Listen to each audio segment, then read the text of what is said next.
AFC Leopards wametimuliwa kwenye FKF Ube kwa sababu wamepatikana na hatia ya mashabiki wao kusababisha fujo na kuingia uwanjani baada ya mwamuzi kuita.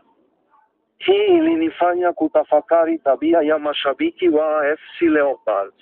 Inahusu kukumbuka kwamba wakati wa kampeni ya awali ya kombe la FKF dhidi ya Kenya Polike FC, nilikuwa kwenye viwanja vya Polike Sacco na pia kulikuwa na machafuko.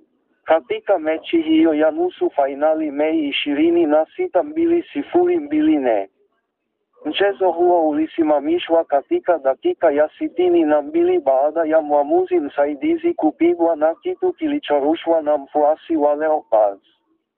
Tukio hili lilipelekea mashabiki kukiuka vizuizi na mechi kuachwa. Vile vile, katika nusu fainali ya kombe la rais wa FKF 2014 dhidi ya Sofapaka, mechi hiyo ilisitishwa katika dakika ya 87 baada ya mashabiki kuvamia uwanja wakipinga maamuzi ya wasimamizi.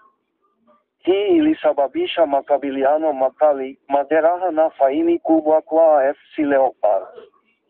Matukio haya ya mara kwa mara yanaangazia mtindo unaotatiza wa utovu wa nidhamu wa mashabiki unaohusishwa na AFC Leopards wakati wa mechi muhimu. Kusema kweli, mambo kama haya yanahitaji kukomeshwa. Asi hea tu.